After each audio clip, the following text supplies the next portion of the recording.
privilégio, em nome do Teu Filho Jesus Cristo. Amém. Glória a Deus, queridos. Amados, nós vamos compartilhar essa noite uma mensagem cujo tema é livrando-se do desânimo. E por que esse tema? Porque o desânimo é algo que tem abalado muita gente nos dias de hoje. Há muita gente desanimada, amados. Eu mesmo, às vezes, tenho passado por alguns momentos de desânimo, de abatimento. Nós não somos super crentes, né? E se nós não buscarmos na palavra de Deus fortalecimento, nós não conseguimos seguir em frente, nós sucumbimos. E nós temos visto quanta gente no meio do povo de Deus tem vivido momentos difíceis. É opressão do trabalho. Aliás, o trabalho tem sido um instrumento de opressão muito forte. As pessoas começam a trabalhar, de repente as empresas aumentam a carga horária, fica aquela pressão, colocam metas inatingíveis. E nós temos visto muitos irmãos e irmãs, né, passando momentos difíceis. Muitas vezes levanta alguém que o inimigo usa contra a vida dos filhos de Deus. Então, amados, são muitas as situações que podem nos levar ao desânimo, o estresse, o excesso, a sobrecarga, a necessidade de se ter uma faculdade, de poder acompanhar o mercado. E se não bastasse isso, muitas vezes ainda surgem situações de enfermidade, de lutas, de tratamentos prolongados. E tudo isso vai minando a nossa energia, a nossa alegria, e vai gerando na nossa alma aquilo que nós chamamos de desânimo. Ânimo é uma coisa, desânimo é a falta de ânimo, é a falta de energia. Mas nós não falamos isso apenas no aspecto físico, porque você pode simplesmente tirar uma boa noite de sono, um bom final de semana, descansar bastante, e se o problema foi só físico, você sente que há uma restauração. Mas há pessoas que têm descansado, dormido bem, procurado até mesmo momentos de lazer, e ainda assim se sentem desanimadas, abaladas. Parece que nada causa uma transformação para renovar aquela alegria, a disposição. E nós vemos isso afetando de uma maneira muito forte os filhos de Deus, a ponto de desanimados a participarem até mesmo do corpo de Cristo, de se reunirem para um culto, para um momento de oração. Quantas pessoas têm deixado o convívio, têm deixado de congregar, e às vezes nós ligamos durante a semana e nós ouvimos assim: pastor, eu estava muito cansado ou cansada, não aguentei, não consegui sair de casa. Então essa, amados, é uma realidade que nós temos vivido nesses dias. E não para por aí. Vocês já ouviram falar de espírito de desânimo? Existe. Ainda por cima existe uma ação demoníaca que aproveita os momentos de fraqueza, de cansaço, de fadiga nosso, e ainda se levanta com um ataque espiritual contra as nossas vidas. Então, quando nós nos referimos ao espírito de desânimo, de abatimento ou de tristeza, é uma ação espiritual que se levanta contra os filhos de Deus, para que nós desistimos da nossa caminhada, que a gente abandone o barco, ou que a gente simplesmente pare, né? Quantos ministérios que têm sido bloqueados, ou que de repente pararam no meio do caminho, porque eram pessoas que caminhavam bem, e de repente chega um momento, o peso, a opressão, o cansaço, a fadiga, o desânimo e mais o ataque espiritual fazem com que ministérios preciosos sejam parados. Pessoas que antes eram frutíferas passam a se sentir como uma figueira seca, nem folhas. Isso é uma realidade que muitos estão vivendo nos dias de hoje. E eu confessei abertamente à igreja, muitas vezes eu passo por momentos assim, na minha semana, nos dias, E nós temos que buscar em algum lugar força. Quando a barra está muito pesada, a gente corre para algum irmão, clama, ora por mim, intercede por mim. A gente compartilha com algum outro irmão de ministério, oramos uns pelos outros, e assim a gente vai buscando fortalecimento em Deus contra esse mal que assola ao meio-dia. Vou usar aqui, parafrasear o Salmo 91, porque isso é um mal que assola ao meio-dia, significa algo que está às nossas vistas, acontecendo no meio do nosso povo, que muitas vezes nós não nos damos conta. Então o desânimo, ele é um estado emocional que pode causar situações de um abatimento, levar até mesmo uma depressão. Nós não precisamos explicar muito o que é o desânimo, porque todo mundo sabe. Se você não sabe por definição, você sabe por experiência própria. Quase todos nós passamos ou temos passado por situações de desânimo. Então nós buscamos hoje na palavra de Deus um escape, uma saída para essas situações, essas circunstâncias de desânimo que muitas vezes temos enfrentado. E isso não é uma peculiaridade nossa. Na palavra de Deus existem exemplos de homens de Deus que passaram por momentos de desânimo, de abatimento. E nós vamos refletir em algumas passagens que falam especialmente sobre dois servos de Deus que experimentaram situações assim.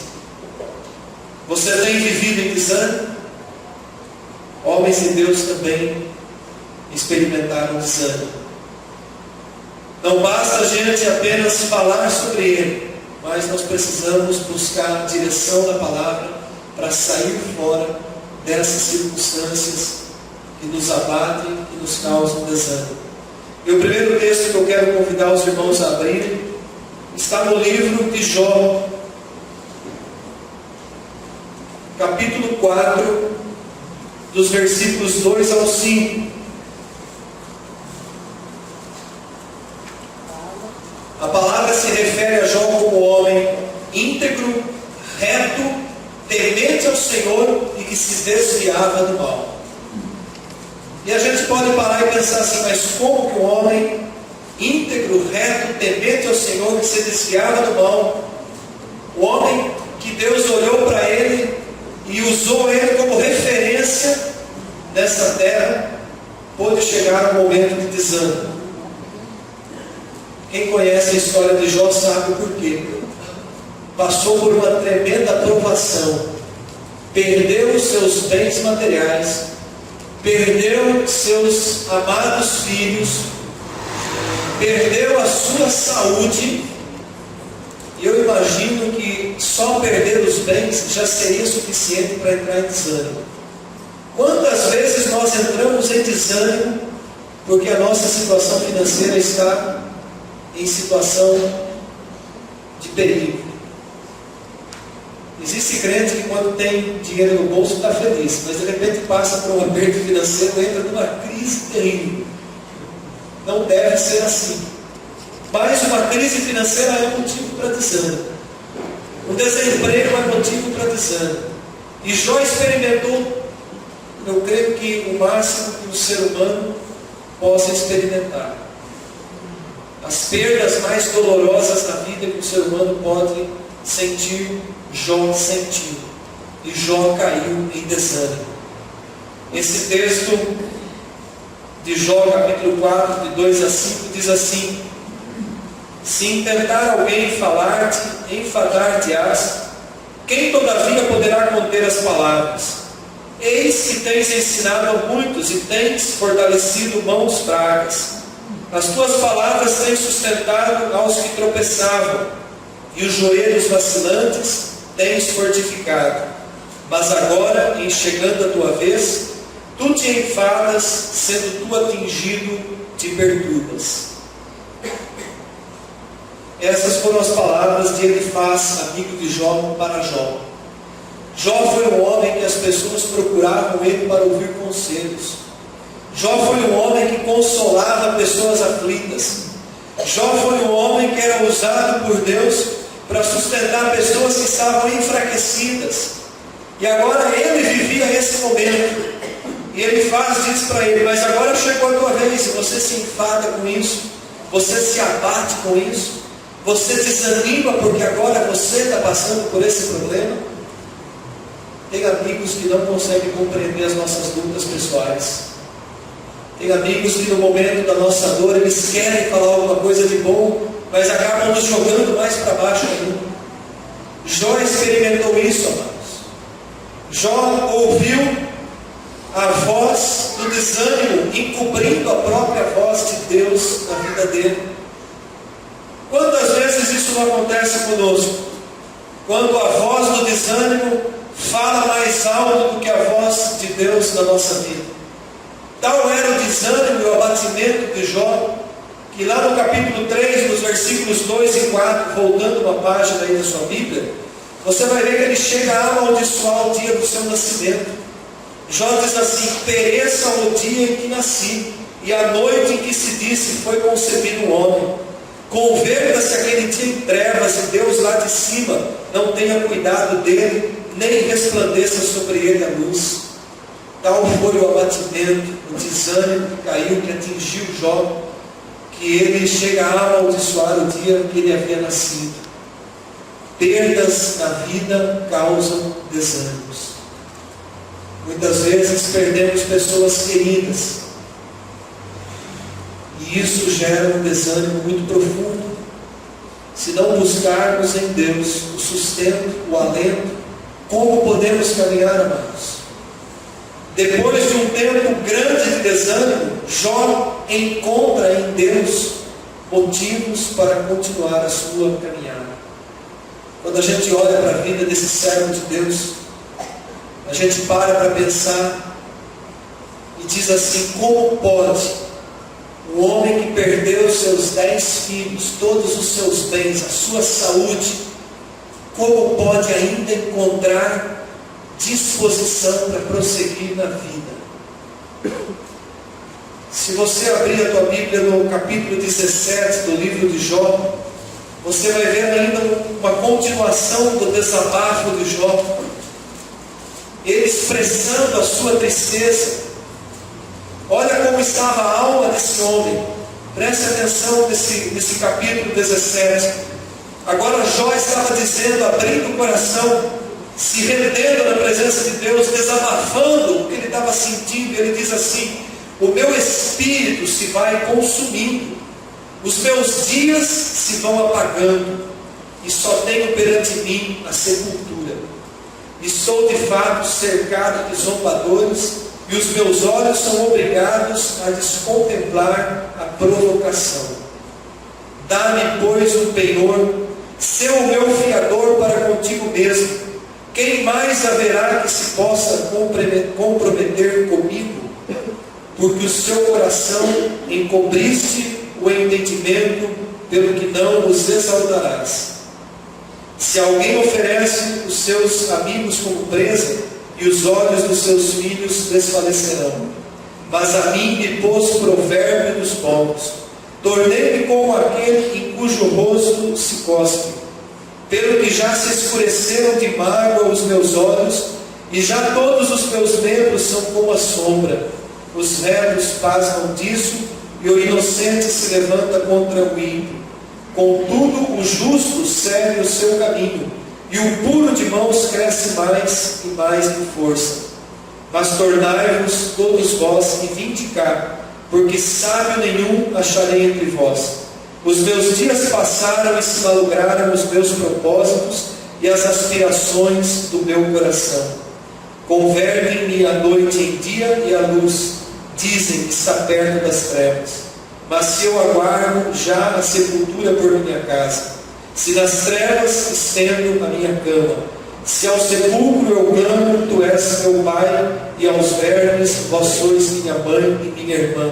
Onde está, pois, a minha esperança? Sim, a minha esperança, quem a poderá ver? ela descerá até as portas da morte, quando juntamente no pó teremos descanso. Dá para compreender como estava o coração desse homem, irmãos? A morte para ele era motivo de descanso. Aliás, ele desejava que ela acontecesse para que aquele sofrimento deixasse de existir na vida dele. Então Jó experimenta o mais fundo do poço. Tem gente que fala, cheguei no fundo do poço. E às vezes eu vejo o porquê e eu penso comigo, não chegou nem na metade. Jó chegou no fundo do poço, no limite máximo que o ser humano poderia suportar.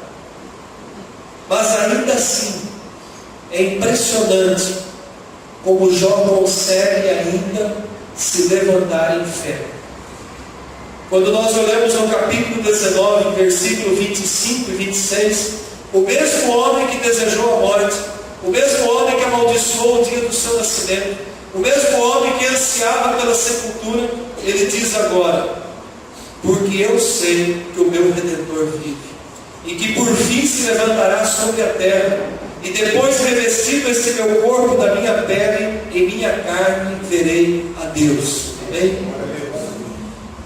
Então é possível sim a gente sair do nosso desânimo. É possível sim reverter a situação da nossa vida, abandonar a depressão, abandonar o estresse, abandonar esse desânimo, esse abatimento que tem tomado conta. Se Jó conseguiu, nós também conseguimos. Porque Jó foi homem como nós também. Mas não foi somente Jó que passou por isso, irmãos. O desânimo atingiu um dos maiores profetas de Deus. Quem poderia imaginar que o grande profeta Elias chegasse a se sentir desanimado? O mesmo Elias que fez descer fogo dos céus. O mesmo Elias que deu ordem para que não chovesse, não choveu. O mesmo Elias que deu ordem para que chovesse e tornou a chover. O Elias que enfrentou 850 falsos profetas, que enfrentou o rei Acabe e a perversa Jezabel. O mesmo Elias que desafiou a nação toda de Israel, dizendo: a quem que vocês vão servir? A Baal ou ao Senhor? A gente olha para a vida de Elias e vê que homem de coragem, que homem de autoridade. E de repente, uma passagem da vida de Elias revela que ele também era humano. Elias cai em desânimo. Elias cai em profundo abatimento. Em 1 Reis, capítulo 19, de 3 a 4. Convido você a abrir a sua Bíblia nesse texto, bastante conhecido, muito pregado. Elias levantou-se e, para salvar a sua vida, se foi e chegou a Berseba, que pertence a Judá, e ali deixou o seu moço. Ele mesmo, porém, se foi ao deserto a caminho de um dia, e veio e se assentou debaixo de um zimbro. E o que ele pediu? Ele pediu para si a morte e disse: basta, toma agora, ó Senhor, a minha alma, pois eu não sou melhor do que meus pais. Para pensar. Elias foi um homem que tinha uma profunda intimidade com Deus. Tal era a intimidade de Elias com Deus, que quando ele vai profetizar que não mais choveria sobre Israel, ele usa sim a palavra: e sobre a minha palavra não chova mais. Ele nem diz assim que sobre a palavra de Deus. Tal era a intimidade que Elias tinha com Deus, que ele usa a autoridade da própria palavra dele, porque ele sabia que Deus sustentaria a sua palavra. E de repente esse homem corajoso, temido pelos reis, quando Elias aparecia diante de um rei, tremia a perna do rei, porque ele sabia que vinha uma mensagem de Deus. E de repente esse homem, um ministério maravilhoso, um ministério tremendo, de repente ele quer abandonar tudo. De repente ele sofre uma ameaça, e essa ameaça é suficiente para levar Elias ao desânimo. Quantas vezes você tem sido ameaçado no seu trabalho, pelo teu chefe, Quantas vezes nós somos afrontados pelo inimigo através da vida de outras pessoas? Ameaças que nos levam a sentir medo, que nos leva ao abatimento, que nos leva ao desânimo. Quantas vezes, amados, o inimigo usa uma boca de alguém para nos atacar? A boca de Jezabel foi a boca de Satanás contra a vida de Elias. Ele recebeu uma mensagem dela. Ela manda um recado dizendo: amanhã a essa hora eu vou fazer com você o que você fez com os meus profetas. E Elias sente medo e cai em desânimo. Notícias ruins muitas vezes nos levam ao desânimo. Se a gente pega o jornal e vê o que tem acontecido pelo mundo, nós ficamos desanimados. Falta alegria para a gente continuar. A gente pergunta: Senhor, até quando isso vai continuar acontecendo? Abusos de criança, até quando isso? Mortes repentinas, violentas, até quando isso?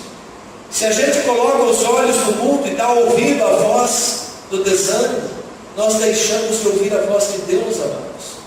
Por isso que não é bom a gente ficar sedento por notícias, policiais, ficar preso a esses programas, essas manchetes, essas coisas nos fazem mal.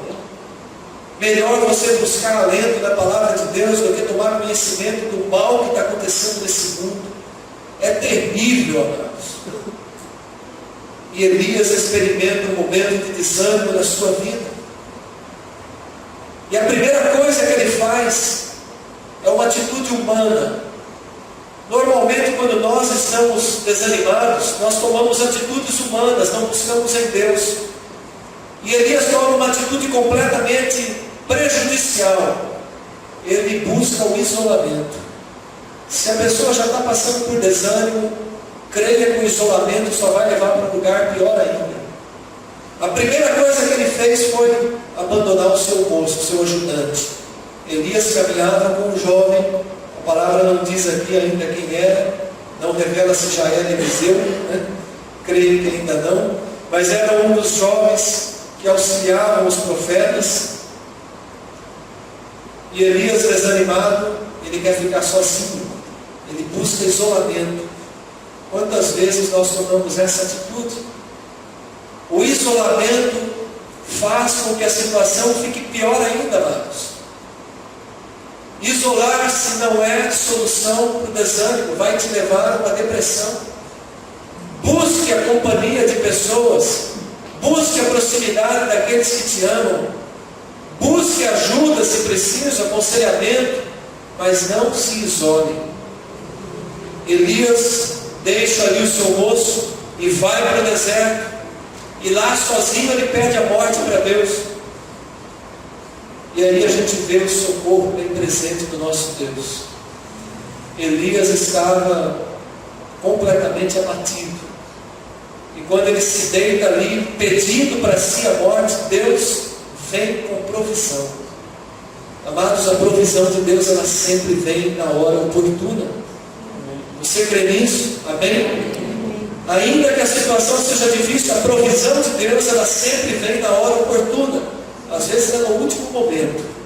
Por algumas razões, às vezes Deus envia o socorro no último momento. Talvez para nos provar, para nos tornar experimentados na fé. Então o Senhor envia um anjo, e junto com o anjo envia alimento para Elias. Ele estava no deserto. Ele estava procurando a morte. Ele sabia que no deserto ninguém ia levar um pão para ele ou água, e a hora que ele ficasse completamente sem pão e sem água, era morte. Mas Deus sabia que não era ainda a hora de recolher aquele servo. Deus envia um anjo com pão e com água para sustentar Elias. Isso é algo maravilhoso. Quantas vezes Deus nos sustentou quando nós nos sentíamos completamente sozinhos? Quando os nossos amigos falharam, quando nossos irmãos falharam, quando o pastor falhou, quantas vezes Deus entrou ali com provisão, e nos sustentou quando estávamos sozinhos. Nós temos que glorificar a Deus por isso. Elias recebe uma provisão de Deus, e aquela provisão o fortalece para caminhar, nada mais, nada menos, 40 dias e 40 noites, até que ele chegasse ao lugar que Deus mandou ele ir. Para onde Deus mandou Elias ir? Para o Monte Horebe. Para onde Elias foi? Para a caverna. O abatimento era tão grande que ele caminhou, mas ao invés de se colocar no monte para ouvir o que Deus falaria com ele, Deus não mandou ele entrar na caverna. Falou: sobe ao monte. Assim como Deus falou para Moisés: vem para o monte, vou falar com você, vou te tomar aqui, debaixo do meu braço, e nós vamos conversar de pai para filho. Mas o abatimento de Elias era tão grande, ele foi para o monte, mas ele achou uma caverna para se esconder. E ali ele entra naquela caverna, e ali ele fica naquela caverna, e aí ele entra para uma outra fase do desânimo, que é a murmuração. E a murmuração não agrada o coração de Deus. Por 2 vezes Elias diz assim ao Senhor: eu fiquei só. Em outras palavras, o Senhor me deixou sozinho. 2 vezes Elias fala isso para Deus quando Deus vai conversar com ele. Eu fiquei só. O Senhor me abandonou. Será que a gente já não teve esse sentimento em relação a Deus? O que o Senhor está fazendo que não me socorre? Amados, Deus, Ele também se agrada quando a gente abre o coração e fala com Ele assim, nessa intimidade. Ele conhece a nossa estrutura. Davi sabe e diz bem claro no Salmo: Deus conhece a nossa estrutura e sabe que nós somos pó, nós somos fracos, nós não somos super crentes, nós não somos resistentes a tudo. Nem Elias foi. E aí então Elias entra numa conversa com Deus, e nós conhecemos a história. Deus se manifesta, não no vento, nem na tempestade, mas de uma maneira suave. Deus sabia que o que mais Elias precisava naquele momento não era algo que fizesse barulho, que abalasse as estruturas. Ele sabia que o que Elias precisava era só de um sopro suave dele, era só ouvir aquela voz suave, era o cicio suave, era o vento suave. E quando Elias sente aquele vento, ele se prostra, ele se rende a Deus. E o que é que Deus disse para ele? Meu filho, não acabou ainda. Não acabou o teu ministério. Não vai encerrar o seu ministério por causa de desânimo. Tem mais coisa que eu quero fazer com a tua vida. Deus tinha mais coisas ainda para fazer através da vida de Elias. O Senhor fala com ele ali no capítulo 19, no versículo 15 e 16. Disse-lhe o Senhor: vai e volta ao teu caminho. O Senhor está dizendo para alguém aqui hoje: vai e volta ao teu caminho. Não mandei você parar. Vai, volta ao teu caminho para o deserto de Damasco. E aí, chegando lá, unge a Azael rei sobre a Síria, a Jeú filho de Nimsi ungirás rei sobre Israel, e também Eliseu filho de Safate de Abel-Meolá ungirás profeta em teu lugar. Deus dá mais 3 missões importantes para Elias cumprir. Vai lá e faz isso. Unge. Elias cumpriu 1/3 dessa missão. Deus poupou ele de cumprir o resto da missão. Desses 3, Elias só ungiu a Eliseu, filho de Safate de Abel-Meolá. E depois foi Eliseu quem cumpriu o restante. Deus sabia qual era o momento de enviar as carruagens de fogo e buscar Elias. Amém? Deus sabe quando vai chegar o momento da carruagem de fogo vir nos buscar. Não adianta você ficar pedindo antes, né? Senhor, dá-me a morte, eu quero descansar, né? Não, Ele sabe a hora, Ele sabe o momento. Ele sabe quando é o tempo da gente parar. Eu não consigo compreender, né? Mas eu ouvi de uma pessoa querida, né? A gente teve fazendo um convite recente para uma pessoa querida estar conosco, e essa pessoa nos respondeu: eu entrei em acordo com Deus e eu parei, eu não prego mais, não ensino, eu parei, Deus sabe o porquê, né? E eu acatei, logicamente, a posição dessa irmã em Cristo, mas eu não consegui compreender. Eu acatei, mas não consegui compreender. Porque eu vejo que o nosso ministério, amados, ele só termina quando a gente dá o último suspiro. Então, Deus tem os momentos, sim, né, de dar uma parada, de tratar alguma situação, mas encerrar, a iniciativa tem que partir dele, não pode partir de nós. Nós não podemos encerrar. A iniciativa tem que partir de Deus. Ele sabe quando é o momento de encerrar. Às vezes ele dá aquela paradinha para dar uma tratada, né? Para dar uma limpada na videira, né? Às vezes o Senhor dá aquela paradinha, dá umas podadas na videira. Para quê? Para produzir mais frutos. Mas não foi somente Jó e Elias que experimentaram desânimo, não. O Senhor Jesus também. O Senhor Jesus, na sua natureza humana, também experimentou um momento de abatimento profundo, lá no Getsemane. Lá quando ele se defronta com o momento de entregar a sua vida. E a palavra diz que ele fez isso espontaneamente. Ninguém tomou a vida de Jesus. Ele deu espontaneamente. Mas o nosso Senhor Jesus estava vivendo numa natureza humana. O texto de Filipenses diz que ele deixou a sua glória, a sua majestade nos céus e se fez criatura.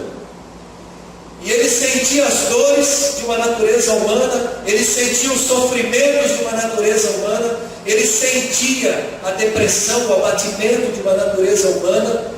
E naquele dia, naquela noite, melhor dizendo, ele vai para o Getsemane para um momento de rendição completa a Deus. Sua hora estava chegando, a cruz estava chegando. E Jesus leva seus melhores amigos ali. Ele não queria o isolamento. Lá em Mateus 26, do 38 ao 40, esse é o último texto que a gente vai compartilhar. Mateus 26, do 38 ao 40. Vede, amados, fala Jeová. Ele fala mesmo. Glória a Deus. Mateus 26, do 38 ao 40.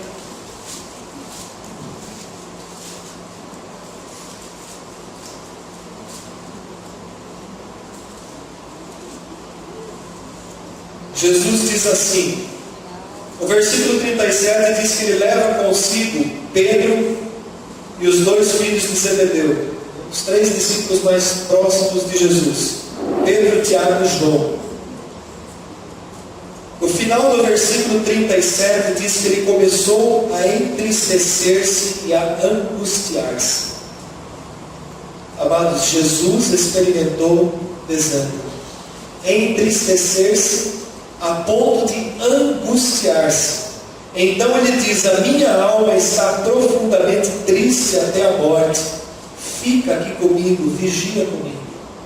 Jesus, ele precisava do apoio de Pedro, Tiago e João. Eram os três discípulos mais próximos de Jesus. Eram os três com quem ele mais compartilhava as suas intimidades. E naquele momento,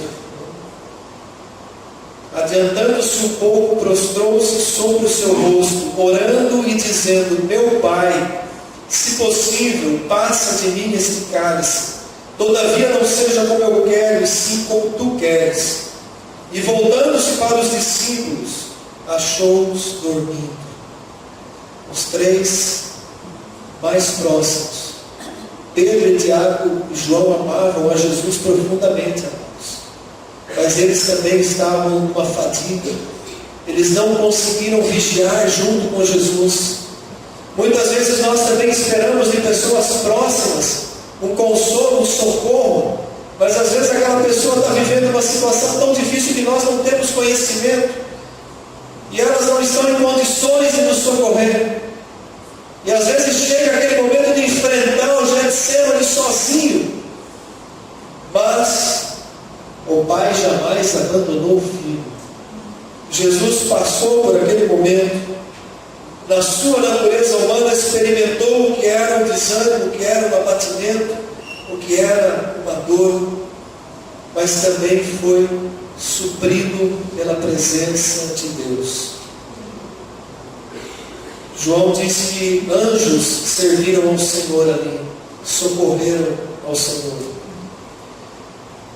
E trazendo essa mensagem, encerrando essa mensagem para a nossa vida hoje. Eu não sei quantos têm enfrentado momentos assim. Quantos de nós temos passado por abatimento, por desânimo?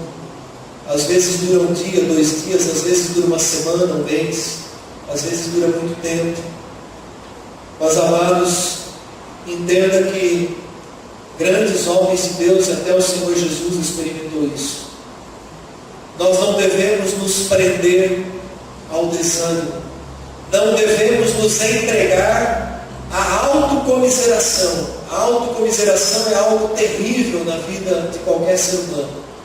Porque quando nós começamos a sentir dó e pena de nós mesmos, e entramos naquele círculo vicioso de murmuração, ai de mim, pobre de mim, coitado de mim, quem sou eu, miserável homem que sou, ninguém me socorre, não consigo sair disso, tudo dá errado comigo. Quando o ser humano entra nesse ciclo da autocomiseração, ao invés de estar se entregando ao socorro de Deus, ele está se entregando a uma derrota completa. O socorro de Deus está ao nosso alcance, mas a autocomiseração, a murmuração, é uma derrota completa. Você barra até mesmo a bênção de Deus, porque a autocomiseração ela está ligada à incredulidade, à dúvida de que Deus possa fazer algo por mim. Então, amados, você pode estar passando por desânimo, mas não se entregue à autocomiseração. Levanta a tua cabeça, olha para esses exemplos da palavra de Deus, busca no Senhor que nos conhece a força, o ânimo, o refrigério, para que a gente possa prosseguir nessa caminhada. O Senhor Jesus disse que nesse mundo nós passaríamos por aflições. Ninguém está isento dessas aflições. No entanto, Ele diz: tem de bom ânimo, porque eu venci o mundo. Ele venceu por nós. Ele nos socorre na hora oportuna. Amém, igreja? Vamos nos colocar em pé. Profetizar abundância de vida. Profetizar renovo de vida nessa noite. Receba pela fé, amados. Deus bendito, nosso Deus e nosso Pai, Pai de nosso Senhor Jesus Cristo, nosso Pai. Tu, Senhor, jamais nos abandona. Tu, Senhor, jamais nos deixa sozinhos. Tu mostraste na Tua palavra que o Senhor foi o socorro bem presente no momento de angústia do Teu servo Jó. Tu foste o socorro bem presente no momento de angústia do Teu profeta Elias. Tu foste o socorro bem presente no momento de angústia do Teu servo Davi e de tantos outros homens e mulheres de Deus. Tu foi o socorro no momento de angústia do nosso Senhor Jesus Cristo. E pela fé nós declaramos que Tu és o nosso socorro nos nossos momentos de angústia. Queremos, Senhor, orar como Davi, teu servo, orou. Esperei confiantemente no Senhor, e Ele se inclinou para mim, e ouviu a minha voz, e me socorreu, e me tirou de um tremedal de lama, e firmou o meu pé sobre a rocha.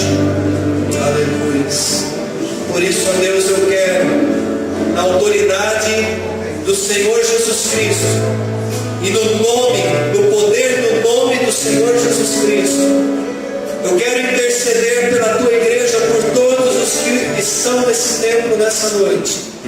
Como pastor, eu quero interceder, pedindo ao Senhor que o Senhor traga agora um renovo de vida, um renovo de ânimo, um renovo de disposição, um renovo de novidade de vida, como a tua palavra diz, porque nós fomos chamados a vivermos uma vida em abundância, ainda que em meio às lutas e dificuldades.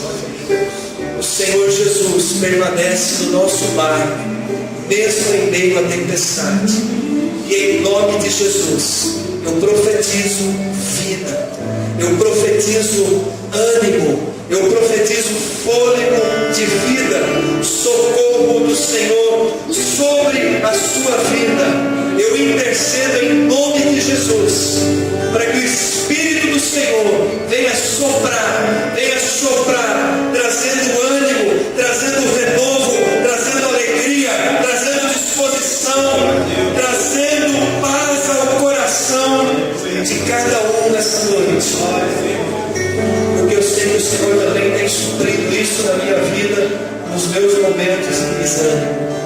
Ele traz, Ele é Pai, confia nisso, ergue a tua cabeça e olha os campos verdejantes que o Senhor coloca à tua frente. Elevo os meus olhos para os montes, de onde me virá o socorro? O meu socorro vem do meu Senhor, que fez os céus e a terra. Aleluia. O nosso pé não tropeçará, e aquele que nos guarda não dormitará. Senhor, abençoa a tua igreja, abençoa cada um de nós, que nós possamos iniciar essa semana cheios de ânimo, de disposição, de alegria que provém do trono da tua graça. É no nome de Jesus Cristo que eu oro e abençoo a tua igreja e a mim também.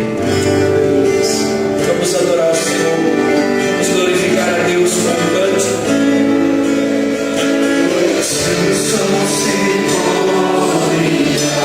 A noite será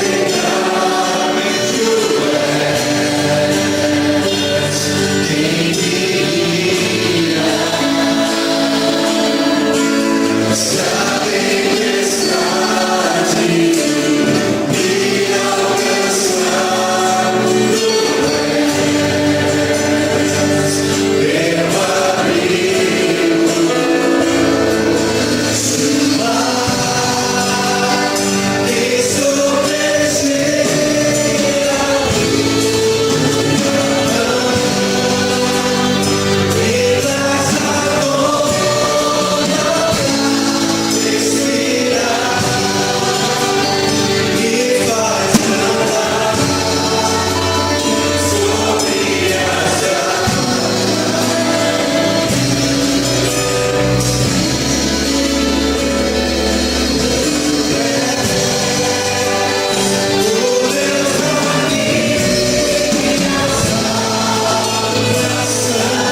o boletim, quarta final nesse culto, por um motivo muito especial.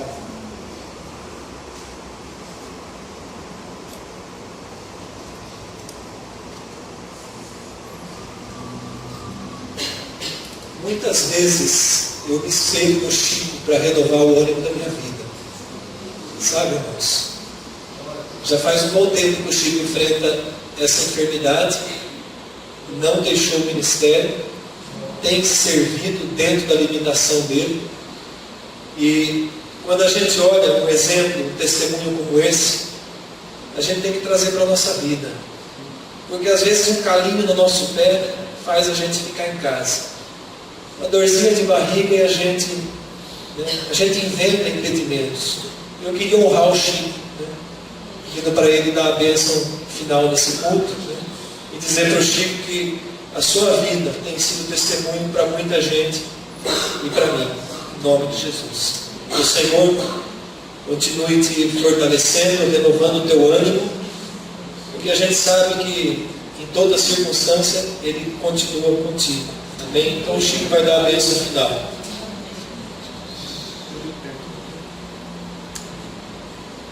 Que a graça e a paz do Senhor Jesus possa abençoar a cada um. Todos estejam com o Senhor esta semana e que todos sejam abençoados. Eu te dou graças, meu Deus, pela bênção que eu estou ministrando essa noite à igreja. Que todos possam recebê-la e possam ser edificados.